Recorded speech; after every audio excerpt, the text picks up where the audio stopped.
In the winter of 1945, something unusual was happening outside a small city in northeast China. Trucks were leaving in the dark. Not supply trucks, not refugee convoys. These trucks were carrying documents, equipment, and crates of things that were never supposed to leave, moving fast, with orders that made no sense unless you already knew the secret they were protecting. Behind them, buildings were coming down, records were burning, prisoners were being killed, not in battle, not as an act of war, but specifically to eliminate witnesses, to remove every person who could one day describe what they had seen inside those walls. By the time the Soviet army arrived, the compound was mostly rubble, the evidence almost gone. Almost. Because secrets that size leave marks. They leave ruins that don't fully disappear. They leave survivors who weren't supposed to exist, documents that survived fires they were meant to be consumed by, and people who carry what they saw for decades, quietly, until someone finally asks them to speak. What was being erased in that winter of 1945 was not a weapons depot, a chemical factory, or a stolen military archive. What was being erased was the record of a program where human beings, men, women, and children, had been used as laboratory subjects, deliberately infected with plague, with cholera, with anthrax, operated on without anesthesia, studied not to be saved, but to be observed as they died. This is not a rumor. It is not a ghost story dressed up in historical clothes. It is one of the most thoroughly documented war crimes of the 20th century. And, for a long time, the people responsible didn't just escape punishment. They were protected by their own enemies because their research was considered too valuable to put on trial.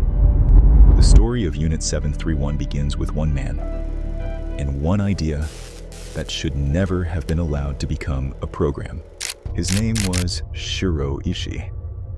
He was a Japanese army doctor, a microbiologist, and by every account from people who worked alongside him, a man who was genuinely convinced that what he was doing served a larger purpose. Ishii knew how to move through a room. He could persuade generals, military planners, and research committees. He had a gift for making things that sounded extreme sound reasonable, even inevitable. And at the center of everything he proposed was an idea that was simple in the most dangerous possible way. After World War I, the world had seen what chemical weapons could do. Mustard gas drifting across trenches, soldiers dying slowly in ways nobody had anticipated. The international community responded by passing the Geneva Protocol in 1925, a treaty banning the use of biological and chemical weapons in war. Most people saw that as a moral line. Ishii saw it as a confirmation. If the entire world was afraid enough of these weapons to ban them outright, if governments had gathered specifically to prohibit them, that meant they worked. That meant they were effective. And if they were effective, Japan needed to develop them. It was the logic of someone who had already decided the destination before examining the route. Japan's invasion of Manchuria in 1931 gave him the setting he had been waiting for. A remote region, far from international observers, under full military control, and filled with a population the occupying army considered expendable. He started small, a prison complex called Zhangma Fortress, operating quietly with limited personnel in conditions that could still be contained. But a prisoner escape, and then an explosion that threatened to expose the whole operation, made it clear that Zhangma wasn't going to hold the secret for long. So Ishii moved the program somewhere bigger, somewhere permanent, somewhere built from the ground up to never let anything out. What he built there was Unit 731. The new facility was built in Pingfang, a rural area outside the city of Harbin northeastern China. From the road, it could have passed for a standard military installation. High walls, guard posts, restricted access zones. Nothing about the exterior was designed to attract attention. Inside, it was something else entirely. The compound eventually expanded to include more than 150 buildings, laboratories, barracks, surgical rooms, detention blocks, test chambers, cremation facilities. It had its own airstrip, its own railroad connection, its own internal power and water supply. Its official name was the Epidemic Prevention and Water Supply Department of the Kwantung Army. A deliberately dull title, the kind of name chosen specifically to create the impression that nothing unusual was happening here, nothing worth asking about, nothing worth inspecting. Later, it became known simply as Unit 731. The people brought inside came from occupied territories across Asia. Most were Chinese civilians and soldiers. Others were Russian, Korean, Mongolian. Men, women, and in documented cases, children. They had been processed through the military system under a variety of labels: enemy combatant, criminal, subversive. Whatever category made the transfer paperwork cleaner. Inside the compound, they stopped having individual identities. They were called maruta, the Japanese word for logs. One word, used casually, repeatedly in reports and conversations between personnel who appear to have accepted it without friction. It was a linguistic mechanism, a way of removing the category of person from the people being studied, because logs are raw material. Logs don't have families waiting. Logs don't need explanations when they're used up. What happened to those people was not medicine. Victims were deliberately infected with plague, cholera, typhoid, and anthrax, diseases chosen not to treat but to observe. Researchers tracked how infection progressed, how quickly it spread through the body, what points of exposure produced the fastest results. Some victims were exposed to extreme cold, brought outside in sub-zero temperatures until their limbs froze, so researchers could study the damage and test whether anything could reverse it. Others were placed in pressure chambers to find the limits of what the human body could survive. Some underwent surgical procedures without anesthesia. Others were used in weapons tests designed to measure patterns of injury rather than provide any form of treatment. It was systematic, organized, bureaucratically managed human experimentation. There were departments, supervisors, schedules, supply chains, written reports reviewed by superiors who signed their names to them, career scientists who applied for promotions, attended meetings, and went home after their shifts ended. The horror was not only what was done inside those rooms, it was how completely ordinary the structure around it all looked. The exact number of victims at Pingfeng cannot be established with certainty, not by accident, but because the records were deliberately destroyed in the final days of the program. The available evidence estimate that thousands of people died as a result of experimentation at the facility. The broader biological warfare campaign extended that toll significantly across China. By saying thousands flattened something that deserves to stay sharp. Each of those was a person who had a name before they were reduced to a word that meant wood. Unit 731 was never only a research facility. The goal was to take what was being learned inside those laboratories, which pathogens spread fastest, which caused the most casualties, how to deliver infected material over a populated area without being detected, and turn it into something deployable in the field. The method that received the most development was both crude and, in its own terrible way, effective. Ceramic bombs filled with plague-infected fleas, designed to shatter on impact and release their contents over a target area. No explosion to warn anyone. No visible damage. Just fleas dropping into a city, and disease doing the rest. In 1940, Japanese aircraft dropped these devices over the Chinese city of Ningbo. Outbreaks of bubonic plague followed. People died. Neighborhoods were quarantined. Local health officials responded to what looked like a natural epidemic, with no way of knowing it had been engineered. Similar operations have been credibly documented in other areas of China throughout the war. Cholera introduced into water supplies, contaminated food sources, infected material dispersed through civilian zones. The logic was always the same. Release something invisible, step back, and count the damage later. But here is the thing about biological weapons that Unit 731's own history demonstrates more clearly than any textbook. They do not follow orders. In at least one documented case, a cholera operation reportedly caused casualties among Japanese troops in the affected area.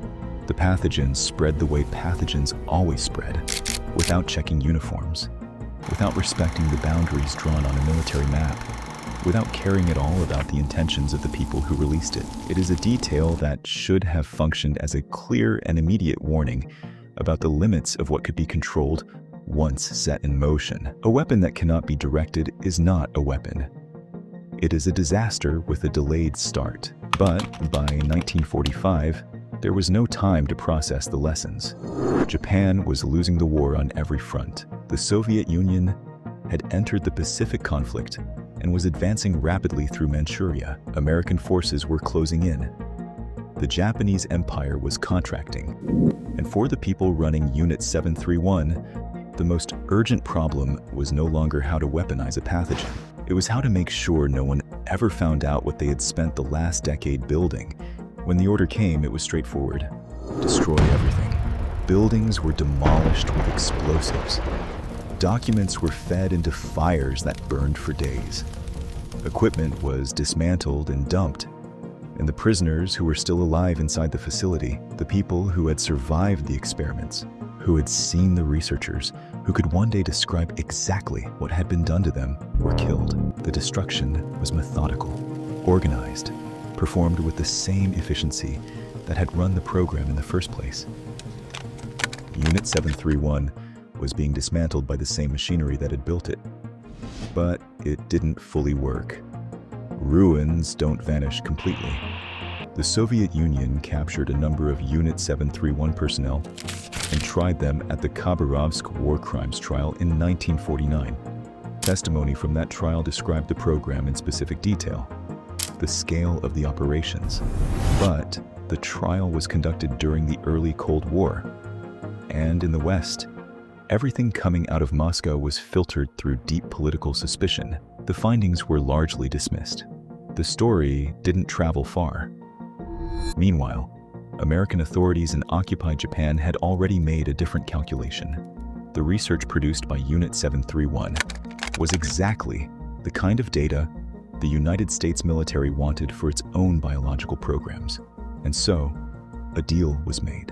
Key personnel, including Shiro Ishii, were offered immunity from war crimes prosecution in exchange for their research data. The justification was Cold War necessity. That intelligence value and military advantage had to be weighed against accountability, and accountability lost. Ishii was never tried. He returned to Japan after the occupation ended. He reportedly operated a small medical clinic for a period. He lived quietly. He died in 1959 at the age of 67. Other former personnel moved on to post-war careers in medicine, academia, corporate research, and government. Some became respected figures in their fields. Some led universities. Some attended conferences and gave lectures and published papers. For the families of people who had died inside Pingfeng, people who had been stripped of their names and called logs, that outcome was not a resolution. It was a second wound following the first, and it became one of the central reasons the full truth stayed buried for as long as it did. For decades, Unit 731 barely existed in public conversation about World War II. In the United States, the immunity deal created its own particular silence. The government that had negotiated that arrangement had obvious reasons not to draw attention to it. Data obtained from former Unit 731 personnel was incorporated into classified programs, and the details of the transaction stayed sealed for decades. When Japanese war crimes were discussed in the post-war period, Unit 731 was often conspicuously absent. a gap that was not accidental. In China, the communities most directly affected, the cities that had been targeted with biological attacks, the families who had lost people inside Pingfeng, carried memories that moved slowly against the weight of Cold War politics. Survivors testified. The result was a story that existed in fragments, in archives that required clearance to access, in the memories of people who weren't always believed, in testimony that was politically inconvenient for multiple governments simultaneously. That began to change. In 2002, the Tokyo District Court formally acknowledged that Japan had conducted biological warfare in China during World War II. The ruling was limited in its legal consequences. No compensation was ordered. No formal punishment followed. But the acknowledgement itself mattered. It placed the fact in official record. It made denial harder. In 2018, Japan's National Archives released a list identifying more than 3,600 people who had served with Unit 731. Names, ranks, assignments. It was the first time the Japanese government had formally disclosed the program's personnel at that scale. These were incomplete steps. They came decades late.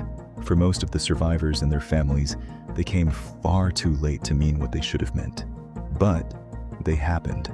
And the fact that they happened, that the record is growing even now, even slowly, is part of why this story still demands to be told. The story of Unit 731 does not resolve neatly. There was no full international trial, no complete accounting of victims, no moment where what happened at Pingfeng was formally recognized in a way that felt proportionate to what was actually done. What exists is a partial record, a site in China that now operates as a memorial and museum, built on the ruins of the compound that was supposed to have been erased. Academic research that keeps filling in the pieces of a record deliberately left incomplete, and the testimony of people who were close enough to witness something and eventually spoke. Survivors, children of survivors, former personnel who broke decades of silence before it was too late. Those pieces matter, not because they provide closure. Closure isn't really what this story is about.